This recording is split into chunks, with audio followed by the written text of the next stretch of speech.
Good morning and welcome to 365 Days of Amazing Stories with Theo Mayer. Here we are on, I believe, day 269.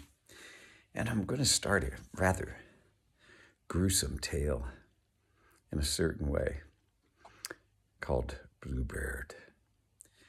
Now, it so happened that there was a man who had many properties, much wealth, but even though he had all that a person could wish for and even more, he had one strange feature, which was to have a blue beard.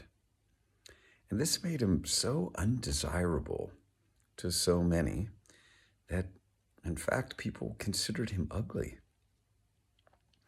Now, it turned out that he lived next door to a woman who had two daughters. Beauties they both were.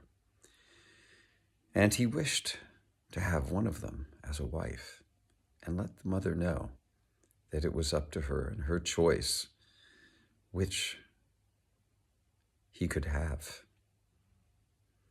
Now, both the sisters found Bluebeard repulsive. They took no interest in him at all, and so they pushed him back and forth between the two over and over again. Finally, Bluebeard, he arranged for a great gathering out at one of his country houses, in which he invited, of course, the mother and the two daughters and their friends and their maidservants.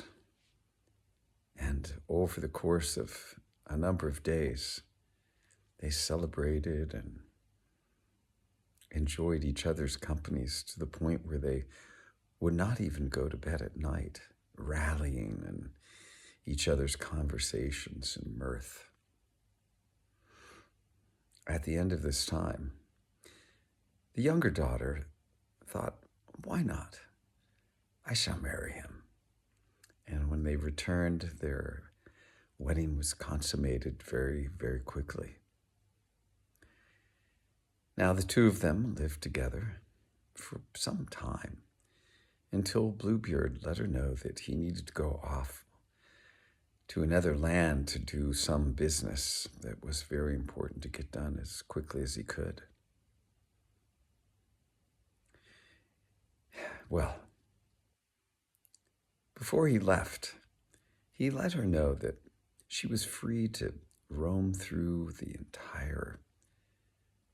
entire home, which was extremely large, with multiple floors and rooms, many of which were locked.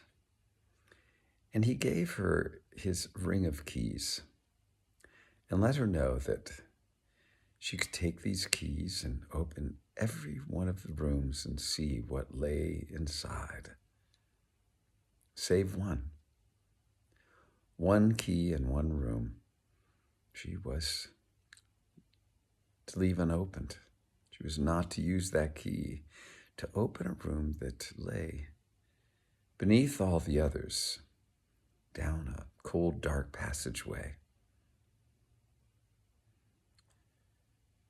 He left, and he went on his way.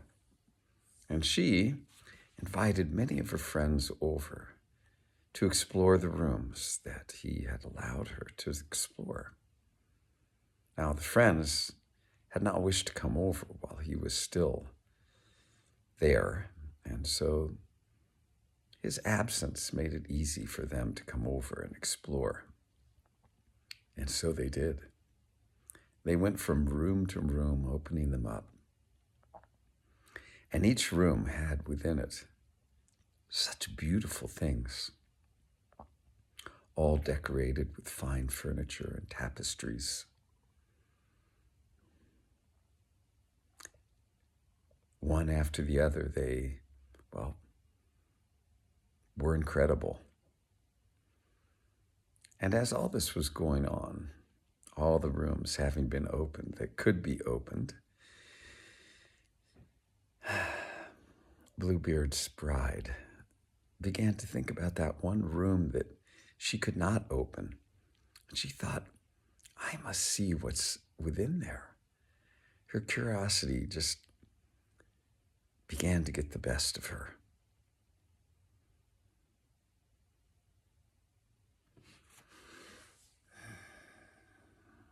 She left her friends and began to make her way down the stairs and along the passageway that led to the door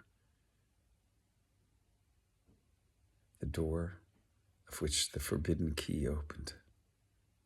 I will stop the story there for today.